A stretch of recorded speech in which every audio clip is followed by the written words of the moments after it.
বিসমিল্লাহি তাওয়াক্কালতু আলাল্লাহ। আসসালামু আলাইকুম, this is Amin and welcome to my another vlog video. আমি যেহেতু শিক্ষক মানুষ, আজকে আমি আপনাদের সঙ্গে একটু শিক্ষণীয় গল্প শেয়ার করব। এটা বলা চলেন জরুরি। আমরা গল্প থেকে জীবনের বিভিন্ন শিক্ষা গ্রহণ করতে পারি, ঠিক তেমনই একটি জীবন ঘনিষ্ঠ শিক্ষণীয় গল্প। একটি জমিদারের বেশ কিছু গরু ছিল। সেই গরু থেকে একটি গরু 1 লিটার করে প্রতিদিন দুধ দিত এবং সেই জমিদারকে ওই দুধ পান করানোর জন্য লোক নিয়োজিত ছিল। কিছুদিন যাওয়ার পর লোকটি সেই 1 লিটার দুধ থেকে 1 পোয়া করে দুধ সরিয়ে রেখে নিজের জন্য রেখে তার মধ্যে পানি মিশিয়ে রাজাকে খাওয়াইতে লাগলো। এতে করে রাজার স্বাস্থ্যের অবনতি হওয়া শুরু করলো। রাজা যখন বুঝতে পারলো, তখন ওই লোকটিকে দেখাশোনা করানোর জন্য আরেকটি ব্যক্তিকে নিয়োজিত করলো।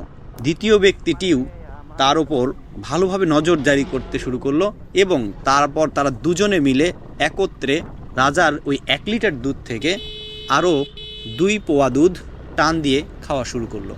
এতে করে রাজার স্বাস্থ্যের আরও অবনতি হওয়া শুরু করলো। তখন রাজা ওই 2 ব্যক্তিকে দেখানোর জন্য আর একটি ব্যক্তিকে নিয়োজিত করলো। কিছুদিন যাওয়ার পর তারাও আবার ওই একই কাজ করতে থাকলো।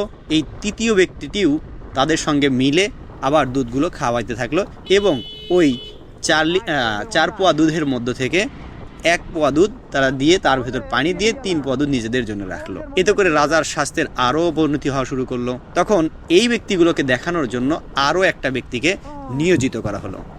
তাহলে দুধ ছিল কত পোয়া? 4 পোয়া। লোক নিয়োগ হলো কত? 4 জন।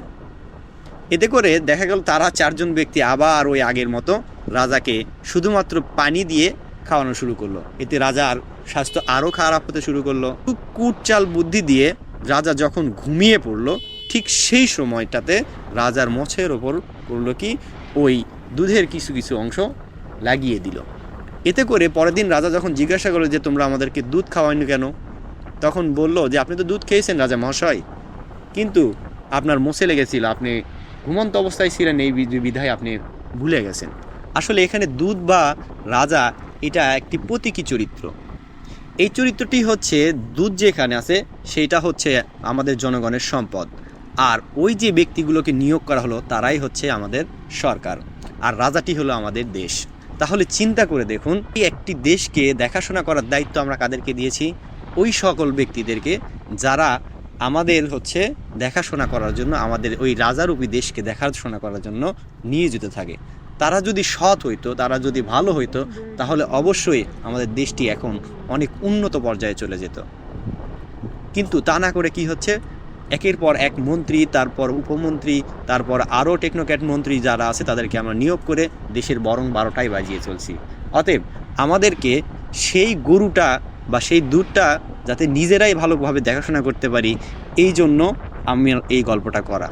তাহলে আমাদের দেশের উপকার হবে, জাতির কল্যাণ হবে, মানবের কল্যাণ হবে।